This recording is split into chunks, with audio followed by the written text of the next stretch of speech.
Okay, so have you ever, like, been woken up at 3:00 a.m. Hmm. by that urgent email? You know the one about TPS That reports. are definitely not urgent. Exactly. Or maybe your boss threw a total tantrum over, I don't know, the font you use. Oh, believe me, it happens more than you'd think. Right. So if you feel like you're just constantly stressed out, maybe undermined by a difficult boss, well, this deep dive, it's going to arm you with some real tools for composure, for focus, no matter what chaos they throw your way. And you are definitely not alone in feeling that kind of frustration. It's incredibly common. Surveys consistently show something like 35% of workers say their boss is their #1 source of stress. Wow, 35%, that's huge. It really is. And get this, one career book I read recently, it found that 1 in 4 people actually believe they're working for the worst boss they've ever had right now, Oh, man. which, just tanks job satisfaction, productivity too. But here's the real kicker. A toxic boss isn't just annoying. No. The chronic stress, it's linked directly to things like anxiety, high blood pressure, even muscle tension, trouble sleeping. It can quite literally make you sick. Okay, so the stakes are actually pretty high then. This isn't just about Probably. being annoying. Not at all. It's about your health. So our mission today, it's pretty clear. We're diving deep into some practical strategies.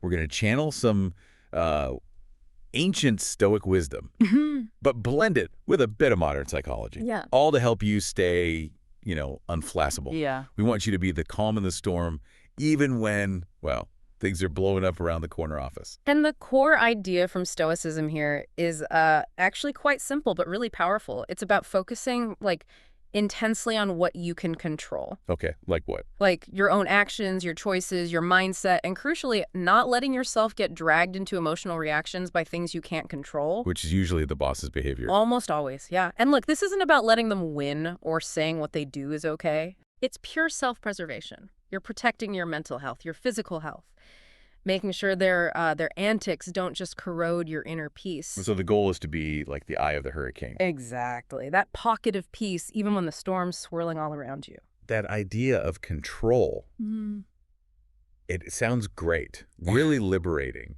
but it also sounds, well, hard. I mean, how does our reaction actually play into this? Because that flash of frustration, it feels pretty automatic sometimes. It does, and that's where the Stoic concept, the dichotomy of control, really becomes useful. It teaches you to be really rigorous about distinguishing what's actually up to you and what isn't. Okay. Your boss's behavior, their personality quirks, their mood swings, the decisions they make, none of that is in your control zone. Right. Can't change them. Nope. But how you choose to respond to all that, whether you react with anger or you calmly adapt, or maybe you even internally reframe the whole situation, that is entirely within your power. There's this Stoic philosopher, Epictetus. He actually started life as a slave. Yeah. He put it perfectly. He said, some things are in our control and others not. Things in our control are our own actions. Things not in our control are whatever are not our own actions. Simple but profound. Totally. And he basically said if we tie our happiness, our peace of mind to things we can't control, we're just setting ourselves up for misery. We'll be constantly disturbed. And what's really interesting is how modern psychology kind of echoes that, right? Absolutely. It aligns perfectly. We often think, that events themselves make us upset. Yeah, like my boss yelled, so I got angry. Exactly. But actually, psychology shows we're upset by our interpretation of those events.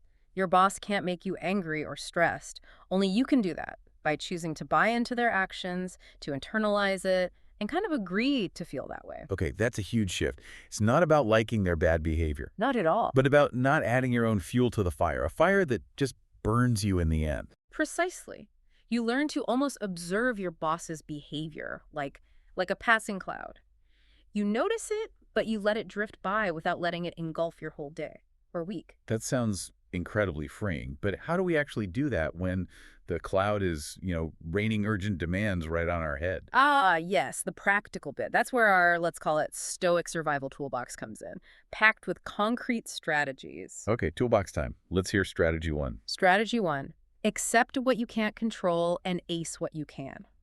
The Stoics had this idea, amor fati, love of fate. It's not just passive acceptance, it's almost embracing what is. So applied here. Applied here, it means you probably can't fix your boss's incompetence or their bad temper or their chaotic way of managing things just by wishing it were different. Right, willpower isn't enough there. Nope. But what you can do with this kind of radical acceptance is redirect that energy. Focus it on being undeniably excellent in your own role and meticulously control your own response. It's about knowing where the boundaries are. Okay, give me an example. Like if the boss keeps changing the goalposts. Perfect example. You can't stop them from changing the goalposts, maybe, but you can diligently document those changes. You can adapt your work plan accordingly. And you can shine in how you consistently deliver quality work despite the moving targets. Or if they're just rude in a meeting. Same idea. You can't force them to be polite, but you absolutely can control whether you respond with measured professionalism or if you sink down to their level. Okay. And does focusing on your own excellence actually help? It helps in two really powerful ways. First, you feel way less helpless because you're actively achieving things in the areas you do influence. Right, you get that sense of agency back. Exactly. And second, you might actually become so good, so indispensable at what you do, that your boss's antics start to have less impact on your core work, or maybe even on how you're perceived. Interesting. Yeah, psychologists sometimes advise this too. Try to make yourself irreplaceable, even with a bad boss. It gives you a bit of leverage, sure, but more importantly, it builds your confidence. So in Stoic terms, it's like focusing on your own virtues. Spot on. Your diligence, your patience, your integrity. You focus on cultivating those and let the external chaos be what it is. Okay, that makes sense. What's strategy number 2? Strategy 2 is don't take the bait, practice pause and perspective. Difficult bosses are often masters at dropping bait, right? Oh, yeah. Unfair criticism, yelling, that snarky email that just lands wrong. Exactly. The Stoic approach, going back to Epictetus, is to pause before you give assent. That means don't immediately agree with or internalize that first flash of anger or frustration. Like putting up a mental guard. Kind of like having a bouncer at the door of your mind, deciding which thoughts get in and which get bounced. Ah, I like that. So when the boss is ranting or sends that infuriating email, build in a deliberate pause before you react. Take a slow, deep breath, maybe 10. Okay. And mentally remind yourself, my boss's words are just noise right now. I don't have to absorb them. Marcus Aurelius, the philosopher emperor. Right, him again. He wrote something like, "Today I escaped the crush of circumstances. Because the crush wasn't outside me, it was in my own assumptions." Meaning the stress only crushes us if we let it in. Pretty much. So try reframing it objectively. Instead of thinking, my boss is attacking me, try shifting to something like, my boss seems to be having a meltdown in my general vicinity. Huh. A meltdown in my vicinity. That definitely creates distance. It does. You can choose not to see it as a personal attack. But sometimes it feels so personal. How do you tell the difference between like a real attack on you versus just their general meltdown? That's a really good question. Often, I think a truly personal attack feels very directed. It tries to isolate you, maybe undermine you specifically, not just the task. Okay. A meltdown in your vicinity, well, yeah, it's unpleasant. It's often more generalized, maybe aimed at the situation or everyone, or it's just their own stress boiling over. The key is noticing your initial emotional reaction. If it feels like a punch, pause. Okay, pause, then ask. Ask yourself, is this really about me personally, or is it more likely about their internal state right now? Honestly, with a chronically difficult boss, most of the time it's the latter. I actually remember one time, my boss, let's just call her the tornado of to-dos. Huh, good one. She dropped this massive task on me at like 4:55 p.m. on a Friday. Zero context. My first thought was just pure panic and outrage. Understandable. But then I consciously tried to like take a mental step back. I almost pictured her as this character in a bad office sitcom, just flailing wildly. Yeah. And suddenly it felt less personal and more just absurd. Kind of funny, actually. See, that distance is crucial. Yeah. So the bottom line is, keep your poker face on the outside, cultivate that calm on the inside. Precisely. Which leads nicely into strategy 3. Reframe their mind-boggling behavior. Find a new angle. This is a powerhouse tool. It's huge in Stoicism, and it's also central to modern cognitive behavioral therapy, or CBT. Cognitive reframing, right? Exactly. You're not changing the facts of what your boss did. They still did the annoying thing, but you are changing how you interpret it, your story about it, to lessen the anger or fear it causes. Okay, let's use an example. Okay. Say your boss dumps a huge project on you right before your vacation. Okay, classic scenario. Your first thought might be, they're trying to ruin my break. They hate me. Right, the malicious interpretation. So how do you reframe that? Well, you challenge that first thought. Could there be another explanation? Maybe you reframe it as, wow, they must really trust me if they're giving me this big thing. They probably think I'm the most capable person. Okay. The compliment reframe. Or maybe something more neutral, like, yikes, looks like some poor planning on their end. Or maybe something urgent came down from their boss. Okay, I'll just clarify what's truly critical before I leave and handle that. See, that feels immediately less emotionally charged. Exactly. It significantly reduces the emotional punch. And psychology research backs this up. Strongly cognitive reappraisal, as it's called, demonstrably lowers stress over time. It goes right back to Epictetus again. It's not things that upset us, but our opinions about things. Our opinions. Yeah. Our stories. Yeah. So this reframe often means asking, is it possible my boss isn't being malicious, but maybe just disorganized?